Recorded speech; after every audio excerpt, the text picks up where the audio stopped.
everybody, and welcome back to the Blossom Review. How are you? Today we're discussing Netflix's The East Palace, a dark fantasy period drama that came out just last week.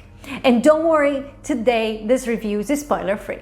Beyond its exciting fighting scenes and sprawling world building, The East Palace is a haunting reminder that the living can be endlessly more terrifying than the dead. This is a somber, creepy, and violent journey whose visual extravaganza hides a small yet alluring rebellion against a highly stratified society fed by the megalomaniac delusions of the royalty.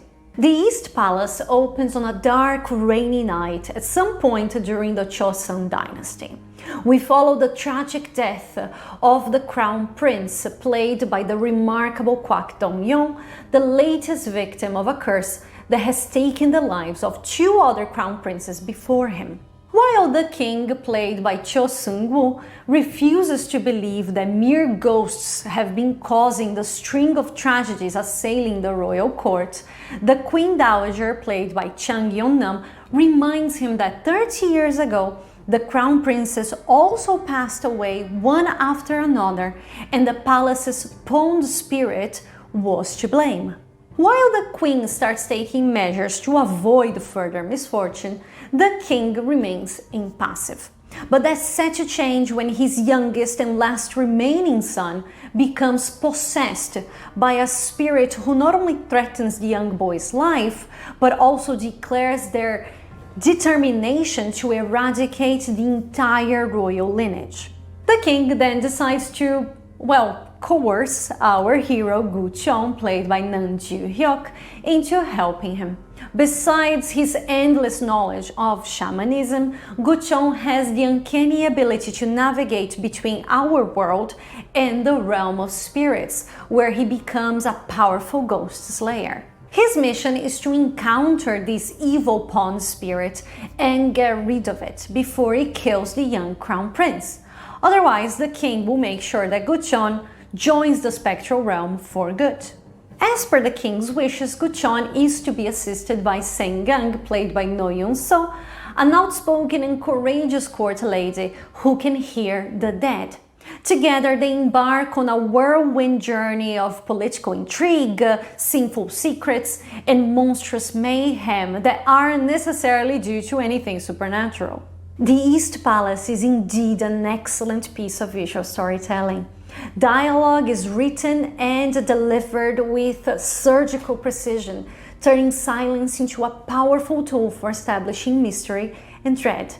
The mise-en-scene is profoundly immersive, the editing is sharply dynamic, and the fight choreography is fluid, passionate, and true to its characters. The cinematography is charged with tension, secrecy, and a sense of suffocating inescapability.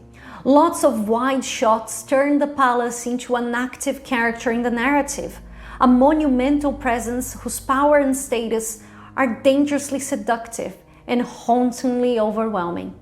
Every corner seems to hide a story that should never be told, an enigma that should never be solved, and a loss that should never be remembered. We are asked to look into its many rooms from the outside, as compositions full of frames within frames turn us into the real ghosts.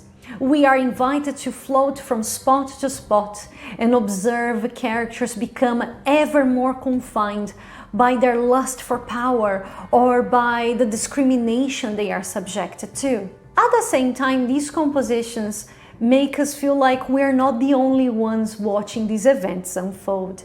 We are given the eerie impression that someone else, whether alive or dead, is also peeking into these conversations, perhaps just waiting for the right moment to make their presence known.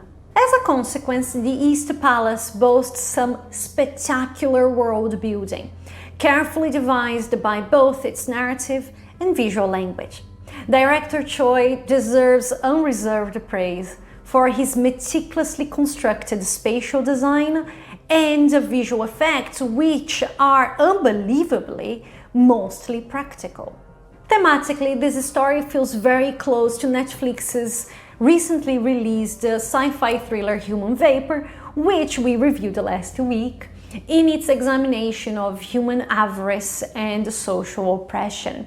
In the East Palace, the powerful are willing to do anything to keep the brutalizing systems that benefit them running as smoothly as possible. With strict social hierarchies in place, low-ranking royal servants are nothing but expendable pawns in the royalty's vicious power games. Political rivalry then fuels endless cycles of pain, injustice, and obsession, which victimize and wrong many in life or death. The East Palace exists in a world of little forgiveness and empathy, but a lot of revenge and self-indulgence.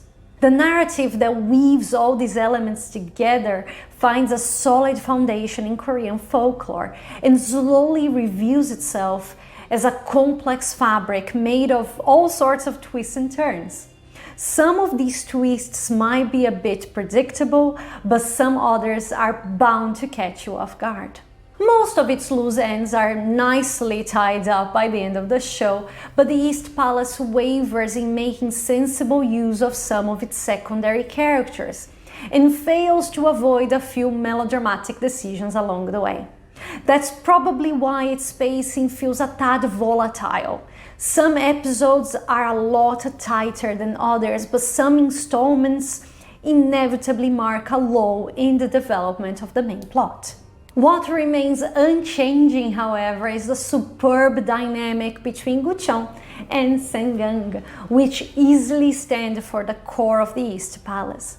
They serve as a strong emotional tether to the story in the way that they exist as flickers of light in the darkness, as drops of kindness in a sea of ruthlessness. Their relationship evolves organically throughout the series, as Gucheon and Sengang realize they not only mirror but complement each other. Sengang is never portrayed as a mere sidekick, but as a heroine who is as influential as her fellow hero. They must work in tandem if they want to succeed, and the script never lets them forget that. They are both given strong, well-rounded personalities whose clashes allow them to grow. Nam and No bring their characters to life with considerable zest and respond to each other with charming naturalness. Throughout the series, their joyful bickering offers just a tad of lightheartedness to this script, and their desperate longing to protect each other gives heart and humanity to the East Palace.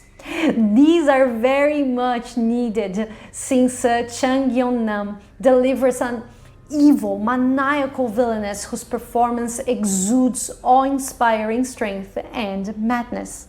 That's not to mention the impeccable Cho Seung-gu, who portrays a layered character guided by twisted, ambiguous and complex motives.